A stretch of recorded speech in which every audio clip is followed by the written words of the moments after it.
Pensiyaların daha çox artırılması ilə bağlı yeniliklərdən vaxtında xəbərdar olmaq üçün videonu bəyənməyi, kanala abunə olmağı və videonu sona qədər izləməyi unutmayın. Beləliklə, artımların nə qədər olacağını və kimlərə şamil ediləcəyini ətraflı şəkildə öyrənə biləcəksiniz.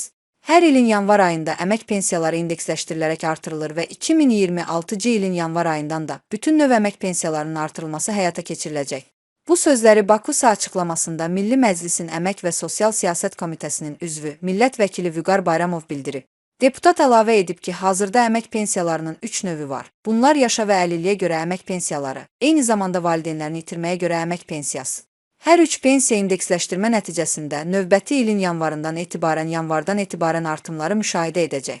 Pensiya artımları 1,1 milyondan artıq vətəndaşımızı əhatə edəcək. Bu da təbii ki, birbaşa həmin vətəndaşlarımızın əmək pensiyalarının indeksləşdirilməsi ilə bağlıdır. Artım faizi 2025-ci ildə orta aylıq əmək haqqındakı artım faizinə uyğun olaraq həyata keçiriləcək. Faizlərin miqdarı ilin sonuna doğru bəlli olacaq. Hələlik il başa çatmadığı üçün konkret artım faizi bəlli deyil. Amma 2025-ci ildə orta aylıq əmək haqqı nə qədər artacaqsa, ona uyğun olaraq 2026-cı ilin yanvarın 1-dən etibarən əmək pensiyası indeksləşdirilərək artırılacaq. Bu, əmək pensiyaları haqqında qanunun tələbidir. Bir neçə il öncədək təxminən 100 min vətəndaşımızın əmək pensiyası indeksləşdirildi. Amma artıq son illər o cümlədən 2026-cı ildə bütün növ əmək pensiyası alan vətəndaşlarımızın pensiya məbləği indeksləşdirilərək artırılacaq. Qeyd edək ki, 2025-ci ildə də əmək pensiyalarının indeksləşdirilməsi həyata keçirilib. Belə ki, 2025-ci ilin yanvar ayından etibarən əmək pensiyaları orta aylıq əmək haqqının artımına uyğun olaraq təxminən 8%-dən çox artırılıb. Bununla yanaşı, fevral ayından minimum əmək pensiyası 280 manatdan 320 manata yüksəldilib. Nəticədə hazırda ölkə üzrə orta aylıq əmək pensiyası təxminən 530 manatdan artıqdır. Mütəxəssislərin fikrincə, 2026-cı ilin yanvar ayında həyata keçiriləcək növbəti indeksləşdirmə də pensiyaçıların gəlirlərinin artırılmasına xidmət edəcək. Qanunvericiliyə əsasən, bu artım 2025-ci ildə orta aylıq əmək haqqının illik artım faizinə uyğun müəyyən ediləcək. İl hələ başa çatmadığı üçün konkret faiz açıqlanmasa da, ilkin proqnozlara görə əmək haqqında artımın 9%-ə yaxın olacağı gözlənilir. Bu halda 2026-cı ilin yanvar ayından etibarən hazırda 320 manat minimum pensiya alan vətəndaşların pensiyası təxminən 350 manata yaxınlaşa bilər. Orta pensiya məbləğinin isə 580-600 manat səviyyəsinə yüksələcəyi istisna olunmur. Yaşa görə əmək pensiyası alan vətəndaşların da aylıq gəlirlərində nəzərə çarpacaq artım müşahidə ediləcək. Beləliklə, həm 2025-ci ildə həyata keçirilən artımlar, həm də 2026-cı il üçün planlaşdırılan indeksləşdirmə göstərir ki, sosial siyasətin əsas prioritetlərindən biri pensiyaçıların sosial rifahının yaxşılaşdırılmasıdır.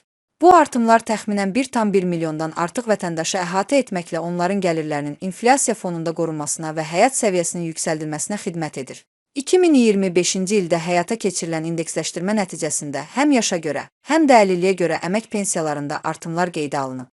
Ümumilikdə 2025-ci ilin yanvarından pensiyalar təxminən 8%-dən çox artırılıb, fevral ayından isə minimum əmək pensiyası 320 manat müəyyən edilib. Hazırda 2025-ci ildə yaşa görə orta aylıq əmək pensiyası təxminən 540-560 manat civarındadır. Əlilliyə görə əmək pensiyası isə əlillik dərəcəsindən asılı olaraq dəyişir və orta hesabla 420-450 manat təşkil edir.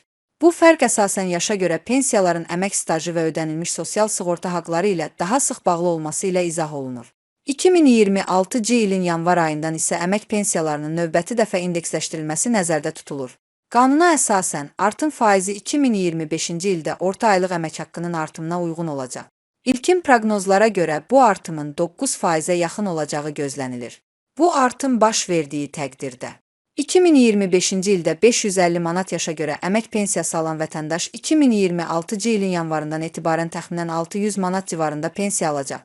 2025-ci ildə 430 manat əlilliyə görə əmək pensiyası alan şəxsin pensiyası isə 2026-cı ildə təxminən 465-470 manata yüksələcək.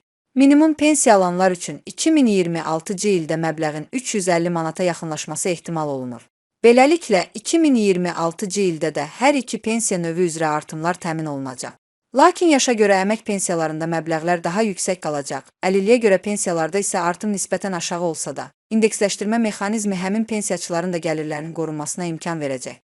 Ümumilikdə, həm 2025-ci ildə tətbiq edilən artımlar, həm də 2026-cı il üçün gözlənilən indeksləşdirmə sosial müdafiə sistemində ardıcıl və davamlı artım siyasətinin aparıldığını göstərir.